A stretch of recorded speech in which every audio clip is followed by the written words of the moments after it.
Amid this pandemic, we're looking at Karnataka's resident doctors in Davangere now continuing their protest demanding a stipend fee, which they've now been deprived there for this amount for at least 16 months. The Karnataka government in 2018 had put a halt to the 50-year-old practice of paying stipend to resident doctors in JJM College.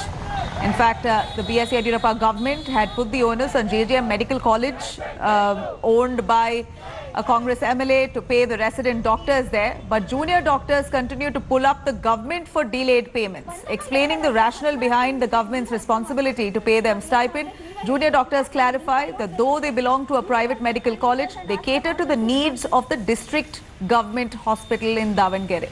The medicos claim that the raw deal from the government amid the spike in COVID-19 cases in Karnataka. In fact, here are students who, when we say students, these are postgraduate resident doctors who are working on the front lines and relentlessly protesting. Of course, today the protest is called off considering it's a lockdown in Karnataka. Section 144 has been imposed. But let's take a quick listen as to what the doctors, resident doctors, have to say in justification and clarification as to why the government is responsible to pay them stipend.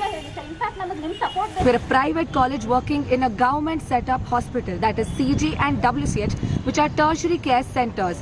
We are working in a government hospital and the government is only paying 32 CMOs, that is the government appointed doctors are just 32.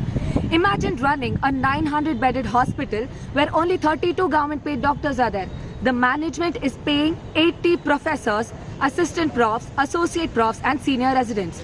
We are asking, what about the odd number of PGs, around 100, and interns, around 100, who are working in these government hospitals? Who is supposed to pay them? There was a meeting yesterday behind closed doors between the CM, the DMA minister, as well as our college management. But unfortunately, we were not invited to this meeting, and hence we will not accept any result that comes out of this meeting, because we are the ones who are sitting on strike and we are the ones who are suffering. And on that note, we're going to wrap this bulletin. For more news and updates, do log on to indiatoday.in. You can also download our app for more. Do stay tuned. We're going to come back with more news and updates on the other side. Hi everyone, Preeti Chaudhary here. Hope you like this video. For latest news and analysis, like and subscribe to the India Today YouTube channel. And don't forget to press the bell icon to stay updated. Thank you for watching.